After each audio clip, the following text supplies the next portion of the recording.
اعوذ باللہ من الشیطان الرجیم، بسم اللہ الرحمن الرحیم۔ آج کا جو ہمارا موضوع ہے وہ ایک سوالیہ نشان ہے۔ کیوں؟ آج کیونکہ وائٹ بورڈ نہیں ہے تو تھوڑا سا مشکل ہوگی، اور پہلا دن ہے یہاں آپ کے ساتھ، تو ہم نماز کیوں پڑھتے ہیں؟ کیا جواب ہے؟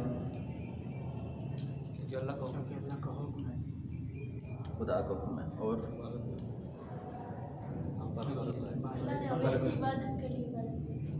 خدا نے ہمیں نماز کے لیے پیدا کیا ہے۔ اور انسان کا مقصد یہ ہے کہ صرف اللہ تعالیٰ نے انسان کو نماز کی عبادت کے لیے پیدا کیا ہے۔ خدا نے انسان کو عبادت کے لیے صرف اور صرف عبادت کے لیے پیدا کیا، صرف اور صرف عبادت کے لیے خلق کیا ہے۔ جی ٹھیک ہے، اور کیونکہ نماز نبی کی آنکھوں کی ٹھنڈک ہے۔ نماز نبی کی آنکھوں کا نور ہے، ٹھنڈک ہے۔ اور کوئی جواب؟ انبیاء کی سیرت ہے، مومن کی معراج، انبیاء کی سیرت، مومن کی معراج۔ یہ ایک آج ہم نا اس کو ایک نئے زاویے سے دیکھنے کی کوشش کریں گے۔ یہ جو ساری چیزیں ہیں، آپ کیونکہ دینی طالب علم ہیں، آپ سے سوال ہوگا، ہمارے جو آج سے 20 سال پہلے چلے جائیں تو زمانہ ایسا ایسا بدل رہا تھا، گریجولی ایسا ایسا اس میں تبدیلی آ رہی تھی۔ تو آج آپ کو اور آپ سے آنے والے جو بچے ہیں، آپ سے جو سوال کریں گے وہ اس سے کہیں سخت ہوں گے۔ اور جو 3 ایلیمنٹ ہمارے معاشرے میں جس چیز کو بیان کیا جاتا ہے وہ یہ ہے کہ نماز اس لیے پڑھی جائے گی کیونکہ جنت میں جانا ہے، پڑھتے ہیں نا، یہ وجہ ہے نا، نہیں ہے؟ اچھا، نماز اس لیے پڑھی جائے گی کہ اللہ جہنم میں نہ بھیجے، جہنم سے بچنے کے لیے، ٹھیک ہے، دوسرا ایلیمنٹ۔ تیسرا ایلیمنٹ جو بیان کیا جاتا ہے وہ یہ ہے کہ میں نمازی ہوں، ٹھیک ہے، میں نماز پڑھتا ہوں، لوگ کہیں گے جناب یہ شریف آدمی ہے، صوفی آدمی ہے، مولوی ہے، فلاں فلاں، یہ ساری چیزیں۔ ایک ایلیمنٹ ہو گیا لالچ، جنت کا لالچ آپ دے سکتے ہیں لوگوں کو، اگر اس میں آپ کسی کو بتائیں کہ جی نماز واجب ہے، کیوں؟ کیونکہ جنت میں جائیں گے۔ دوسرا ایلیمنٹ ہے خوف۔ خوف جو ہے وہ ایک جہنم کا خوف ہے، سمجھ آ رہی ہے بات؟ تیسرا ایلیمنٹ ہے ریاکاری۔ چوتھا ایلیمنٹ ہو جائے گا ورزش یا عادت یا روٹین۔ نماز ایک عادت بنی ہوئی ہے لوگوں کی، جناب آتے ہیں نماز پڑھتے ہیں، جناب پڑھ کے چلے جاتے ہیں۔ اچھا، قرآن میں نماز کا جو تذکرہ ہے وہ کس عنوان سے ہے؟ یہ جو ایلیمنٹ ہیں، لالچ، خوف، ریاکاری، ان تینوں ایلیمنٹ کی مذمت کی گئی ہے۔ مولا علی علیہ السلام کا اس بارے میں جو فرمان ہے وہ کیا ہے؟ یہی جو سینیریو میں نے آپ کو بتایا ہے، اس کے بارے میں کسی کو یاد ہے؟ جی، حضرت علی کا فرمان، جی سنائیں۔ کہ میں خدا کی عبادت کرتا ہوں اس لیے نہیں کہ جنت میں جاؤں، بلکہ وہ عبادت کے لائق ہے، اس لیے۔ ہاں، حضرت علی علیہ السلام کا جو فرمان ہے کہ میں خدا کی عبادت نہ جنت کے لالچ سے کرتا ہوں، نہ جہنم کے خوف سے کرتا ہوں، بلکہ وہ لائق عبادت ہے۔ اب یہ لائق عبادت ہے کا کیا مطلب ہے؟ اس کے علاوہ کوئی عبادت کے لائق نہیں۔ ٹھیک ہے، اس کی نعمتیں ہیں ایسی۔ خدا قرآن میں کہتا ہے کہ تمہارا جو عمل ہے وہ تمہارے لیے، مجھے اس سے کوئی فرق نہیں پڑتا۔ یعنی اگر ساری مخلوقات اس کی عبادت کرنے لگ جائیں تب بھی خدا کی ذات پہ کوئی اثر نہیں ہے، اور اگر ساری مخلوقات اس کی نافرمانی کر دیں تب بھی کوئی فرق نہیں ہے۔ تو یہ جو حضرت علی علیہ السلام کا فرمان ہے کہ میں اس لیے عبادت کرتا ہوں کیونکہ وہ لائق عبادت ہے، کیا مطلب؟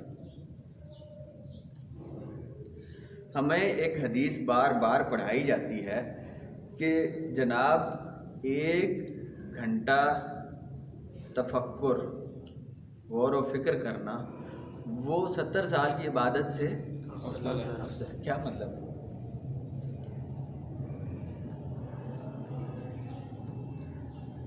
بھئی اچھا میں ایک فرض کر لو، میں ایک ایسا بندہ ہوں جس کا دین سے کوئی لینا دینا نہیں، میں آپ کے سامنے آ گیا ہوں اور میں یہ پوچھتا ہوں کہ جناب میں نماز کیوں پڑھوں؟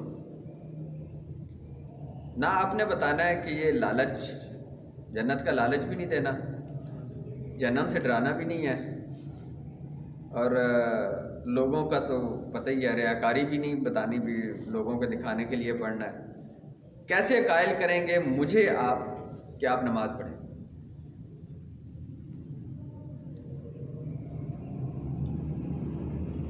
سمجھ میں آئی بات؟ سوال سمجھ میں آ گیا؟ نہ جہنم کا خوف دلانا ہے، نہ جنت کا لالچ دینا ہے، اور نہ ہی ریاکاری ہے، نہ ہی یہ عادت ہے، پھر یہ کیا ہے؟ اور آسان کر دیتا ہوں، جو نماز ہے اس میں انسان کا جو تعلق ہے وہ کس کے ساتھ ہے؟ خدا کے ساتھ۔ کس طرح کا تعلق ہے؟ اچھا فرض کر لو ایک یہاں پہ مثلا کیمرہ لگا ہوا ہے، ایک بندہ آتا ہے یہاں پہ کھڑا ہوتا ہے، وہ نماز پڑھتا ہے یوں اللہ اکبر بسم اللہ الرحمن الرحیم الحمدللہ رب العالمین پڑھتا ہے، سجود قنوت سجدے کر کے چلا جاتا ہے۔ اب یہ ویڈیو آپ کسی ایک ایسے بندے کو دکھائیں کہ جو مسلمان نہیں ہے اور جسے پتہ ہی نہیں ہے مسلمانوں کی ایک عبادت کا طریقہ یہ ہے، اس طرح وہ کہے گا اس نے کیا کیا؟ یہ کس سے باتیں کر رہا تھا؟ کیا باتیں کر رہا تھا اور کیوں کر رہا تھا؟ یہ باتیں ہی ہے نا، کلام ہم پڑھ رہے ہیں نا، الحمد پڑھ رہے ہیں، تسبیح پڑھ رہے ہیں، کس سے باتیں کر رہا تھا اور کیوں کر رہا تھا، اور دن میں 5 دفعہ کیوں پڑھ رہا ہے؟ زیادہ سخت تو نہیں ہو گیا کام؟ ہمارے اس میں یہ ذہن کے جو ہے نا دروازے یہ کھولنے ہیں انشاءاللہ کہ آپ سیٹسفائیڈ ہو سکیں سب سے پہلے خود کہ میں یہ عمل کیوں کرتا ہوں۔ بہت سے لوگوں کی یہ عادت ہے، بہت سے لوگ ڈر سے پڑھتے ہیں، ماں باپ کا خوف، ڈر، اور بہت سے لوگ دکھانے کے لیے پڑھتے ہیں۔ بہت سے لوگوں کا ایک بنا ہوا ہے کہ جی کیونکہ ہمارے ماں باپ پڑھ رہے تھے ہم بھی پڑھتے ہیں، لیکن قرآن جو کہتا ہے کہ اپنے اجداد کا جو دین ہے وہ آپ کے پاس اپنے دین کی اپنی دلیل ہونی چاہیے۔ یہی کہتے تھے نا کافر، جو کہتے تھے کہ ہم اپنے آباء و اجداد کے دین کو کیوں چھوڑ دیں؟ خدا نے کہا کہ تم اپنی عقل کی پیروی کرو، اور عقل کو استعمال کرتے ہوئے جو اسلام کی دعوت ہے اس کو دیکھو پرکھو، اگر تمہاری عقل مانتی ہے تو تب تم اس کو فالو کرو۔ تو کیا مطلب ہے؟ جب انسان کا وہ فعل، اب اس کو کس طرح کس قالب میں اس کو ڈھال سکتے ہیں اس فعل کو؟ بات سمجھ میں آ رہی ہے؟ ایک بندہ آتا ہے کہتا ہے اللہ اکبر بسم اللہ الرحمن الرحیم، نہ تو اس کی عادت ہے نہ ہی، اچھا ایک المیہ جو ہے ہمیں نماز کا ترجمہ ہی نہیں آتا، اور ترجمے پتہ ہی نہیں ہے ہم کس سے بات کر رہے ہیں، کیوں بات کر رہے ہیں، کیوں خدا چاہتا ہے کہ انسان دن میں 5 دفعہ آ کے کھڑا ہو، 5 دفعہ اپنا ہاتھ منہ دھوئے، اپنے جسم کو پاک کرے؟ کیوں چاہتا ہے خدا؟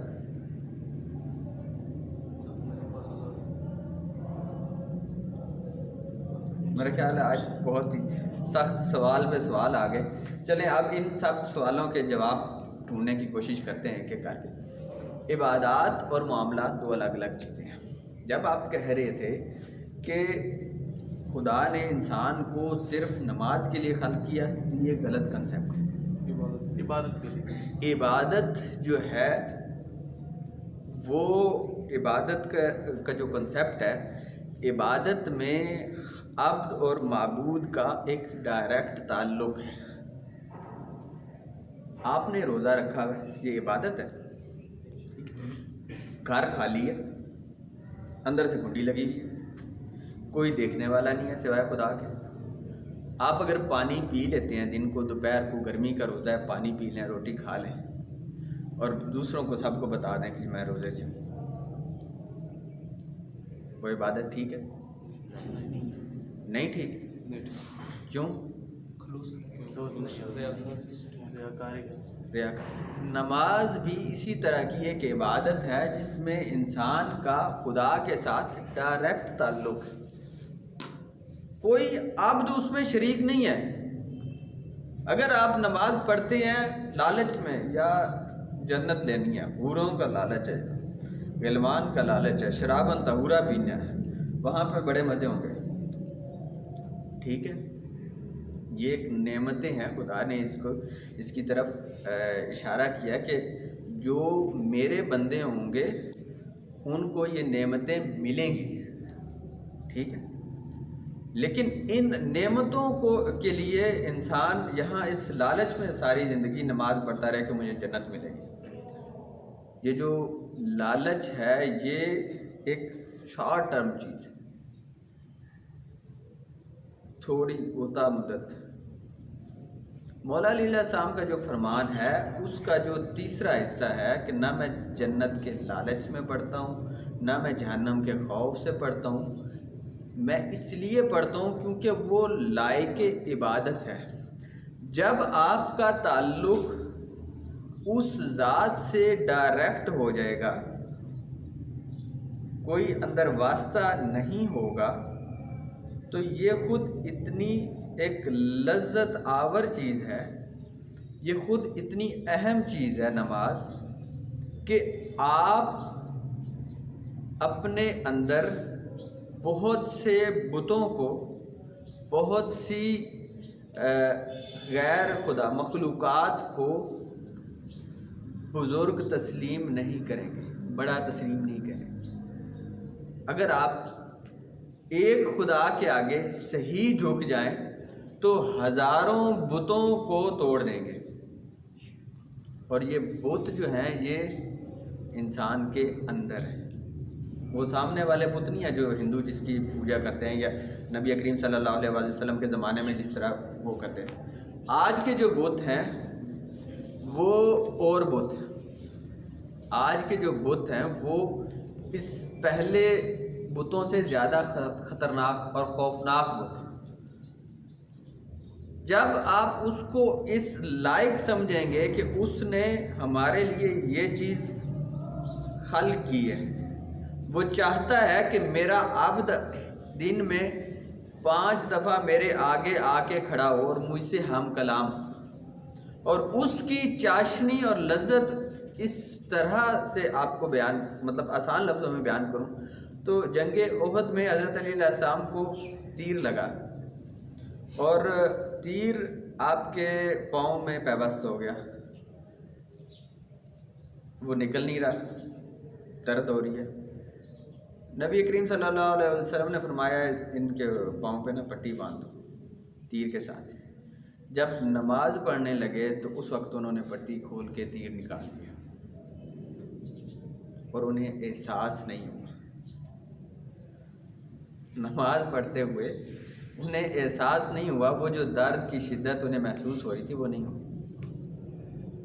ہاں، یعنی جب انسان کا مرتبہ اس لیول پہ پہنچ جائے جس لیول پہ وہ عبد اور معبود کے درمیان جو رشتہ ہے وہ قائم ہو جائے، تو پھر یہ جو باتیں کرنا ہے کہ خدایا میں تیری حمد کرتا ہوں اور تجھ ہی سے مدد چاہتا ہوں، تیرے سوا میں کسی سے مدد نہیں چاہتا، تو ان الفاظ کے معانی کچھ اور ہوں گے۔ یہ وہ رٹی ہوئی الحمد نہیں ہوگی کہ جو ہم پڑھتے ہیں نماز میں، کم از کم 10 دفعہ تو واجب ہے نا پڑھنا، 17 رکعت تو نماز واجب ہے نا، ہر اسلام کے جتنے بھی فرقے ہیں اس میں 17 رکعت نماز واجب ہے، اس میں جب آپ یہ نماز پڑھ رہے ہیں تو آپ کا جو تعلق ہے مخلوق سے الگ ہے، اور جو آپ کا اندرونی غریزہ ہے، جو آپ کی وہ ڈیزائر ہے، خواہش ہے، وہ بھی ایک اعلیٰ قسم کی خواہش ہے۔ وہ کسی ایک ایسی چیز کے لیے نہیں ہے کہ جو مل جائے اور اس ملنے کے بعد اس چیز کی وقت ختم ہو جائے۔ مثلا اگر آپ کے پاس سائیکل نہیں ہے تو آپ کو بہت خواہش ہوگی سائیکل کی، لیکن جب سائیکل آ جائے تو 10 دن بعد اس کی value motor cycle, motor cycle کے بعد کار، کار کے بعد بڑی کار، پھر ہیلی کاپٹر، جہاز، یہ خواہشیں مراتب چلتے رہتے ہیں۔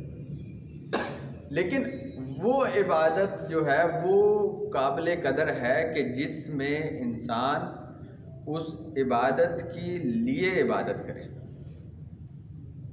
اس مقصد کے لیے عبادت کرے کہ جو مقصد چھوٹا نہ ہو، جس میں خوف نہ ہو۔ ہمارا جو برِ صغیر کا ماحول ہے نا، برِ صغیر کا، ہمارے ہاں یہاں پہ پہلے بت پرستی تھی، آج بھی ہندوستان میں بہت زیادہ مندر ہیں، بت پرستی ہے، تو یہاں پہ خوف کا ایلیمنٹ بہت زیادہ پایا جاتا ہے، ڈرا دینا، تو بے دین ہو جائے گا، تیرا جناب یوں ہو جائے گا۔ توہمات پرستی ہمارے معاشرے میں، اسلام آیا ہے، اسلام کے آنے سے کچھ چیزیں ختم ہوئی ہیں، لیکن آج بھی اس مسلمانوں میں بھی کیونکہ آباء و اجداد سے وہ چیزیں چلتی آ رہی تھیں، وہ یہاں پہ چلتی آ رہی ہیں۔ خوف دلائیں گے آپ کو، ڈرائیں گے، لیکن اسلام میں اس طرح خوف نہیں دلایا گیا۔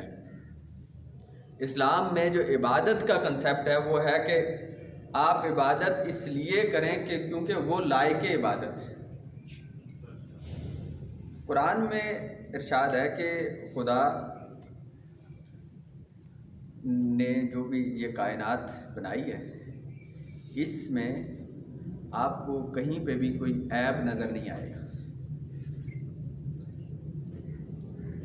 مثلا انسان بنایا ہے، انسان کا آنکھیں یوں کیوں بنائی ہیں، یہاں کیوں نہیں بنائے، ماتھے پہ بال اس طرح کیوں آتے ہیں، اس طرح کیوں نہیں آتے،